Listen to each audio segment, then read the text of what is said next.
दोस्तों, आज हम बात करते हैं नागफनी की, जिसे कैक्टस भी कहा जाता है।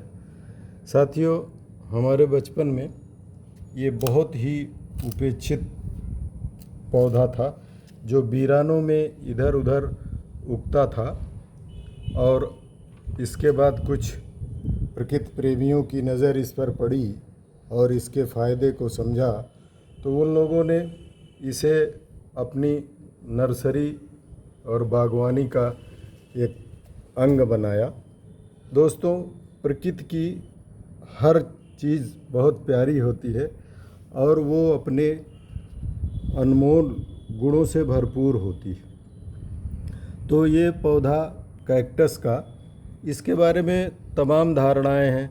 वास्तु को मानने वाले तो इसे घर में लाने को मना करते हैं, क्योंकि उनका मानना है कि ये नकारात्मक ऊर्जा का स्रोत है। लेकिन आजकल कुछ प्रकृति प्रेमियों का ये मानना है कि ये सकारात्मक ऊर्जा का भी स्रोत है।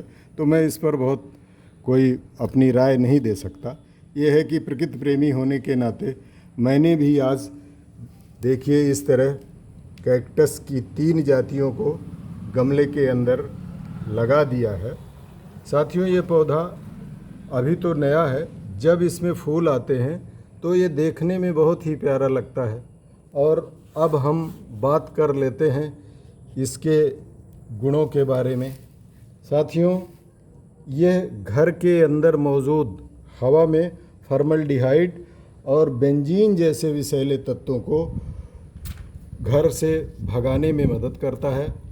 और साथियों, हमने देखा था जब हमारे बचपन में किसी को नासूर हो जाता था तो दवाओं का इतना प्रचलन नहीं था।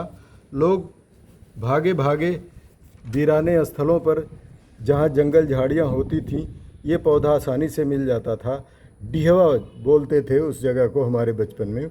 वहाँ से लोग लाते थे और इसको जलाकर इसकी राख सरसों के तेल या नारियल के तेल लगा के उस पर लगाते थे और उनका नासूर ठीक हो जाता था।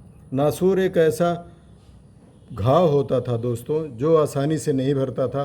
पहले तो दवाओं का प्रचलन बहुत कम था, इसलिए लोग प्राकृतिक चीज़ों पर ही आश्रित रहते थे और उसी का उपयोग करते थे। और एक बात और, उस समय जो दवाएं भी थीं, जैसे पेनिसिलिन का इंजेक्शन, इसमें पेनिडोर 12 लाख का इंजेक्शन डॉक्टर लगाते थे, जो कि बहुत ही रिएक्टिव होता था और वो रिएक्शन जानलेवा भी हो सकता था।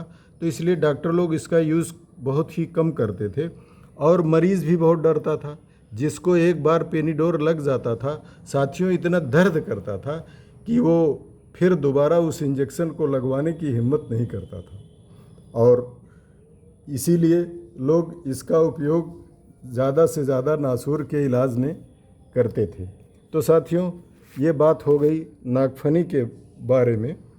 तो अगर आप प्रकृति प्रेमी हैं तो इसको अपनी बागवानी में या घर के पास टेरेस पे या जंगले पे रख दें।